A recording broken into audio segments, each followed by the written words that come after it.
Hello à tous, j'espère que vous allez bien. On se retrouve sur un nouvel épisode du podcast.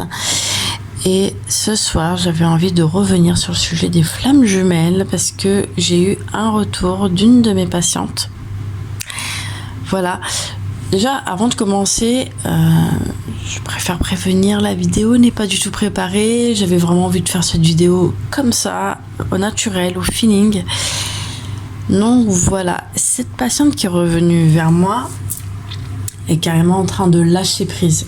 Là, je le vois clairement dans son discours. Elle n'a plus du tout le même discours qu'elle avait au début quand je l'accompagnais en maïeusthésie.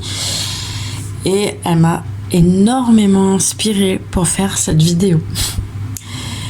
Et donc aujourd'hui, vous l'avez vu, on va parler des tierces et du rôle des tierces dans le parcours. Alors beaucoup vont se mettre en tête qu'une tierce, ça va être forcément la personne avec qui votre hôte va se mettre en couple, alors qu'il n'en est rien du tout. Ce n'est pas que ça les tierces. Les tierces, ça peut être aussi votre ex-femme, votre ex-mari, un parent ou même les deux parents qui viennent s'immiscer dans votre vie. Voilà, le fait d'avoir encore des parents sur notre dos, c'est aussi des tierces qui sont je vais pas dire à jeter, à dégager, mais on essaye de les mettre à distance. Ils n'ont rien à savoir de notre vie. Vos parents ne sont plus vos parents en fait. Depuis quand on commence réellement à grandir émotionnellement, on commence à devenir de plus en plus mature, on n'a plus de parents. À ce niveau-là, au niveau émotionnel, il n'y a plus rien. On apprend à faire des choix par nous-mêmes en fait. Et les tierces, je vais en énumérer pas mal. Je pense que pour le début de la vidéo, je vais énumérer énormément les tierces. Les tierces, ça peut être aussi des enfants. Le fait que vous avez du mal à vous organiser avec les enfants. Ça peut être aussi un travail. Le fait qu'un travail prenne plus de temps par rapport à d'autres domaines dans votre vie. Je sais pas si vous voyez ce que je veux dire. En fait, les tierces, ça va être quelque chose qui va prendre le dessus sur votre vie, alors que votre vie c'est pas mal de pans en fait, pas mal de domaines. Il y a le domaine du travail, il y a le domaine des loisirs, le domaine du social, le fait de sortir, de voir du monde, et si sur tous ces domaines il y en a un qui prend plus de place, oui, ça devient une tierce en fait. Les tierces peuvent être même une addiction, d'être addict à pas mal de choses, à l'alimentation, le fait de penser toujours à manger, le fait d'être toujours trop sur le travail.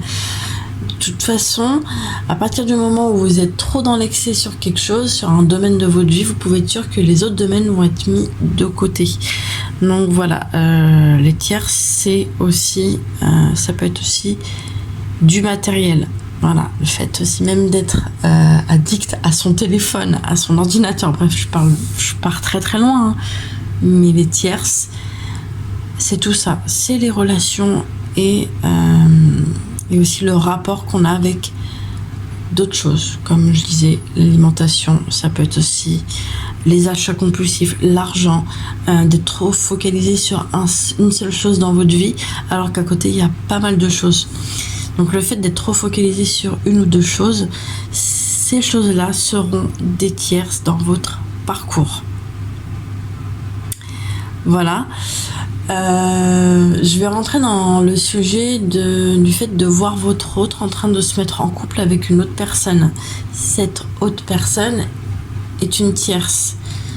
La tierce n'est pas là pour vous faire du mal. Je sais que c'est compliqué à entendre, surtout si vous êtes en début de parcours. La tierce est là pour l'autre, pour justement l'aider à mettre en lumière ce qui a besoin d'être apaisé. Et attention, je parle pas de guérir, on guérit rien du tout, on guérit même pas les blessures. Nos blessures ne seront jamais guéries, elles seront apaisées. Donc voilà, je sais que c'est compliqué, hein, mais à partir du moment où vous allez apprendre par d'autres personnes, que votre autre est en couple avec une autre personne, cette autre personne, cette tierce-là, va aider votre autre à peut-être s'apaiser d'une ou plusieurs blessures. Va peut-être l'aider à mettre en lumière qu'il y a des choses à aller et à équilibrer dans sa vie. Voilà. Je sais pas si ça vous parle, hein, parce que je sais que moi, depuis 4 ans, j'ai eu aussi pas mal de rencontres. J'ai rencontré énormément de personnes, j'ai eu des amis. Enfin, j'ai des amis, on va mettre entre guillemets, mais enfin, j'ai eu des rencontres, des personnes qui m'ont fait prendre conscience de pas mal de choses chez moi, qui avaient besoin d'être équilibrées, parce que j'avais trop d'excès, j'étais trop dans l'excès sur pas mal de choses. Et grâce à ces personnes qui sont parties, qui font plus partie de ma vie, j'ai réussi à équilibrer certains domaines de ma vie. Voilà, pour vous dire que sur le parcours, il y aura des rencontres qui vont vous aider à aller vous équilibrer. Ça peut être même une relation amoureuse qui va peut-être durer quelques mois, juste pour vous aider à équilibrer peut-être un yin. C'est un exemple, hein, un yin qui est trop là, trop présent, ou un yang qui est trop là. Voilà. Après, j'essaie de trouver d'autres exemples, hein, mais vous pourrez même rencontrer d'autres. Je parle du domaine amoureux, mais ça peut être même dans les amis. Vous allez rencontrer des personnes qui vont vous parler de leurs problématiques, et vous, en miroir, vous allez vous dire « Ah, mais ça me fait penser à moi, je suis comme ça sur certains points. » Et bien, ces personnes seront là pour vous montrer ce qui a besoin d'être apaisé.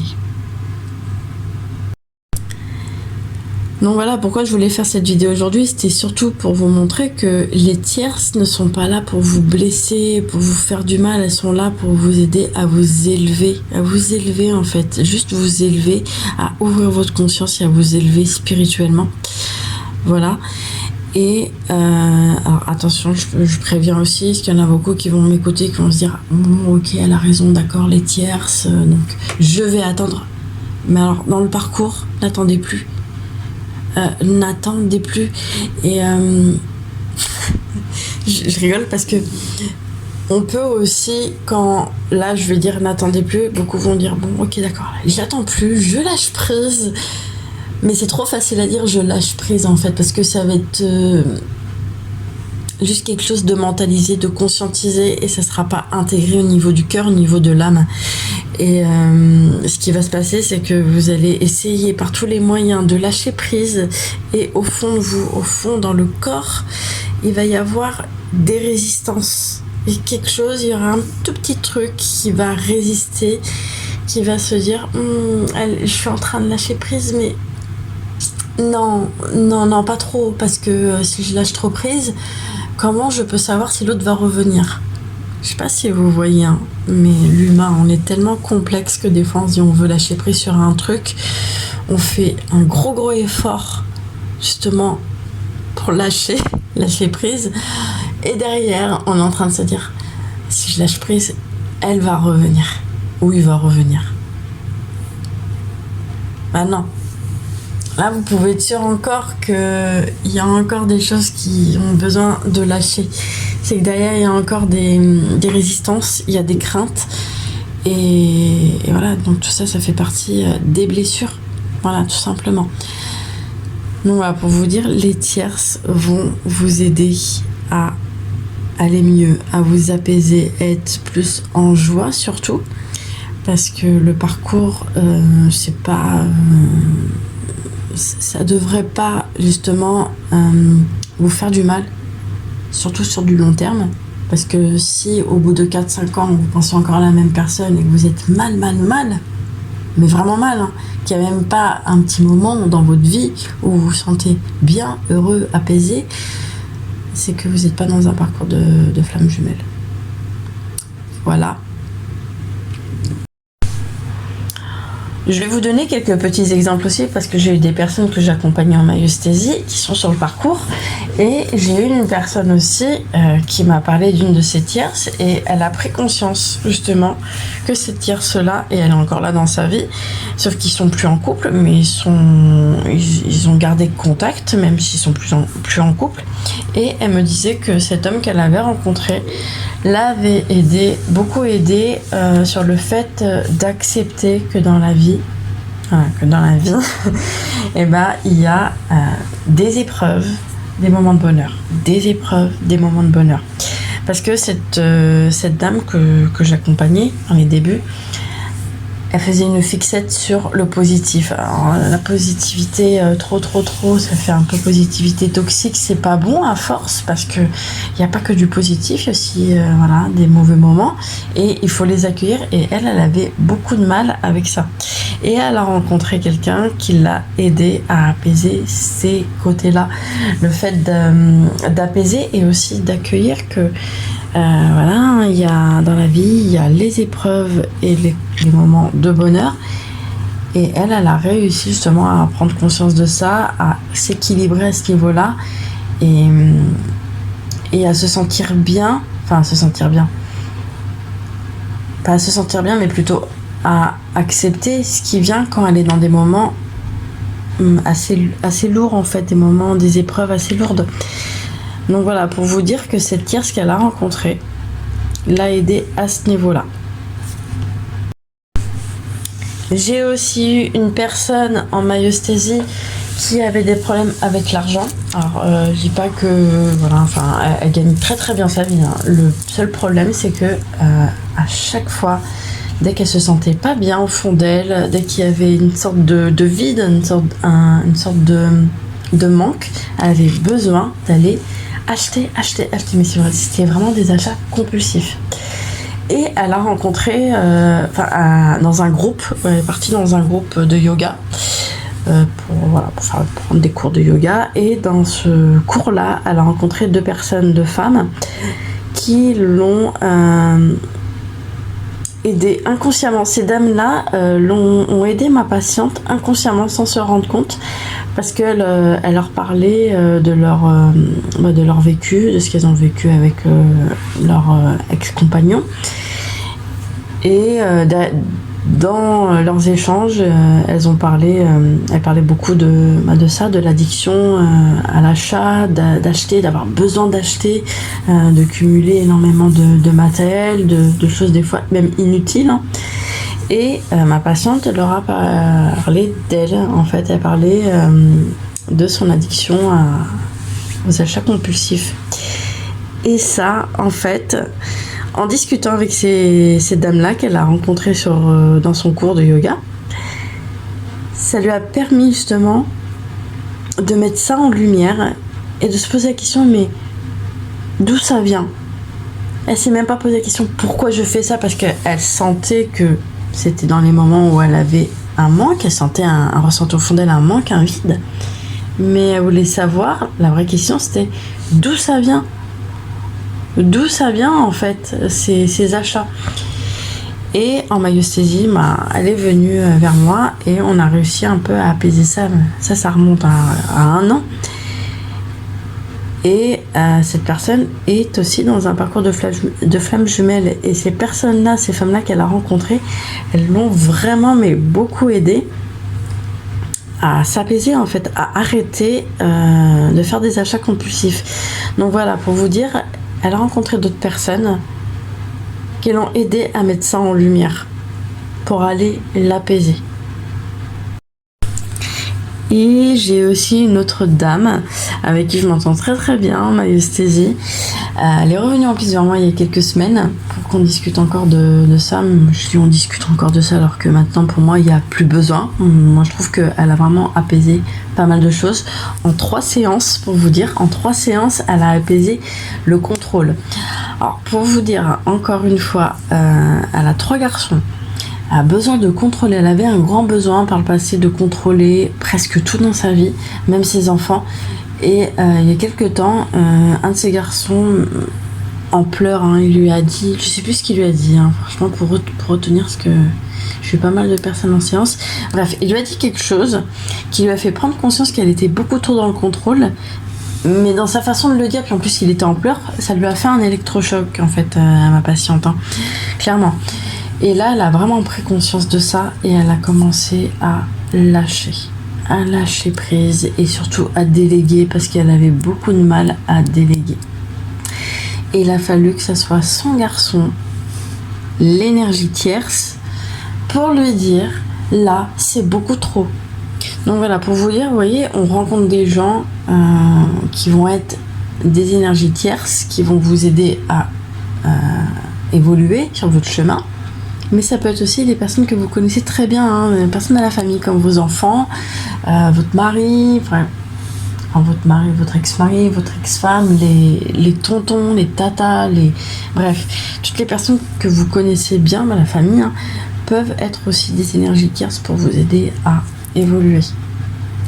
En général, les énergies tierces, pourquoi on les voit un peu, on va dire, comme le diable, hein, je sais que le mot il est un peu fort, c'est parce qu'elles vont vraiment aller pointer, mais alors piquer là où ça fait mal, là où ça a besoin d'être apaisé. Une chose aussi, je voudrais préciser dans cette vidéo, c'est que personne, mais vraiment personne, mis à part, on va dire, dans des cas exceptionnels, là je vais partir dans les trucs un peu les personnes toxiques, pervers narcissiques, mais en général, les personnes qui vous aiment vraiment, si elles viennent à vous piquer, à vous blesser, elles sont pas là pour le faire volontairement. Personne ne vous blesse. Il y a juste des personnes qui sont là pour vous montrer où vous en êtes dans vos blessures. Voilà. Et j'ai eu aussi une autre dame, je crois que j'en avais déjà parlé d'elle sur une autre de mes vidéos sur ma chaîne, il me semble. Hein. J'ai eu une dame qui est aussi sur un parcours de flamme jumelle. Et en fait, c'est sa belle-fille qui l'a poussée à prendre des séances, à voir un thérapeute. Donc moi, elle est venue me voir par rapport à des TOC. Voilà, elle avait un trouble compulsif.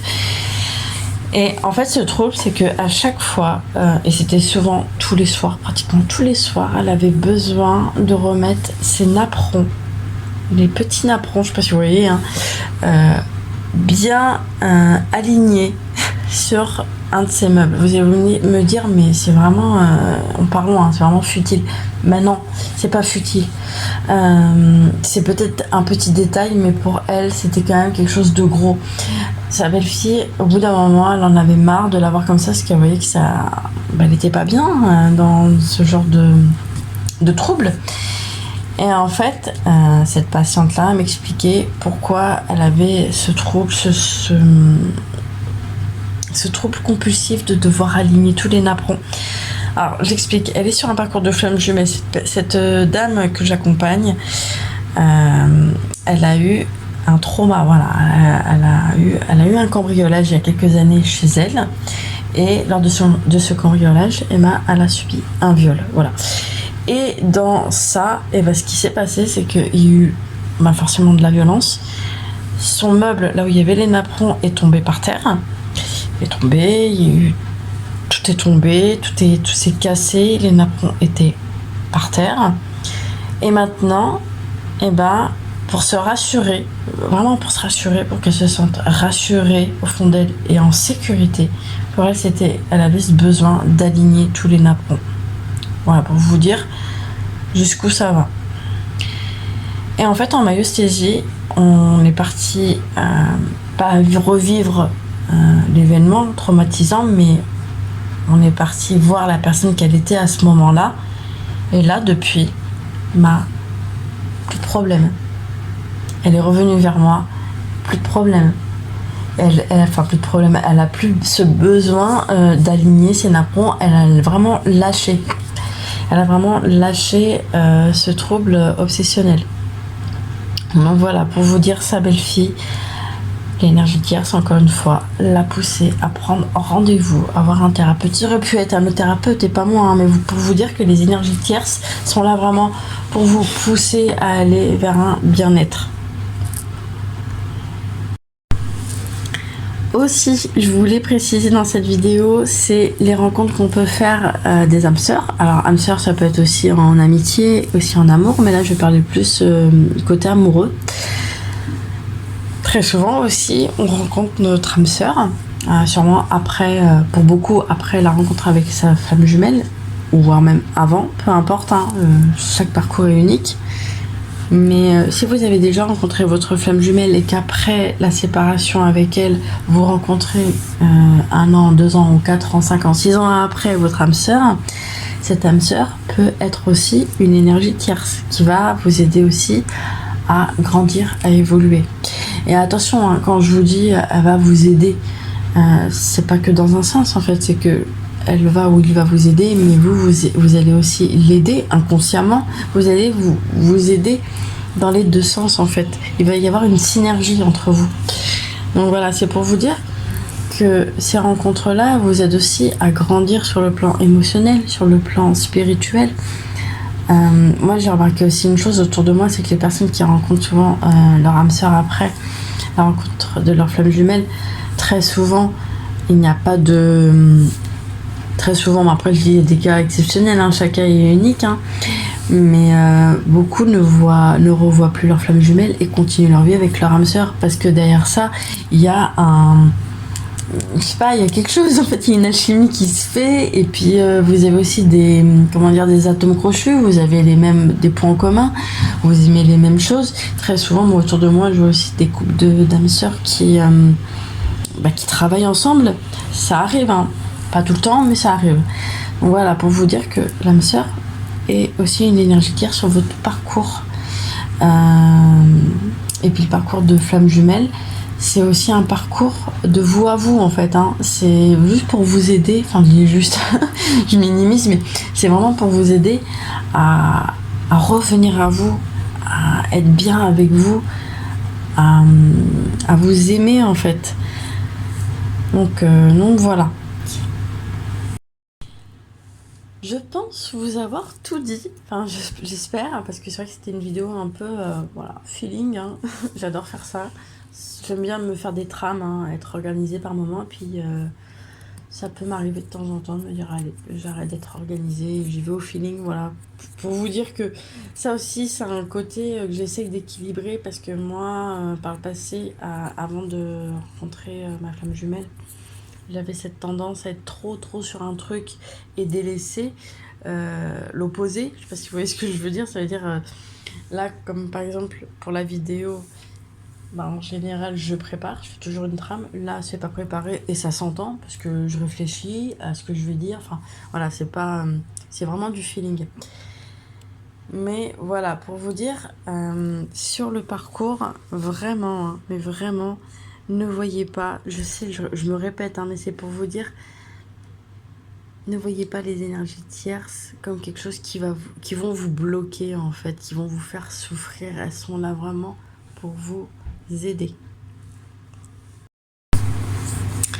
J'espère en tout cas que cette vidéo vous aura plu, qu'elle aura pu répondre à certaines de vos questions. Si vous êtes arrivé jusque là de la vidéo, mettez-moi en commentaire, je vous pose une question et répondez-moi en commentaire si vous qui m'écoutiez, vous étiez une autre personne, est-ce que vous aurez envie, mais vraiment envie, de sortir avec vous? Dites-moi en commentaire. Répondez à cette question en commentaire si vous êtes arrivé jusque là de la vidéo. Voilà, je vous fais plein de bisous, je vous dis à la prochaine.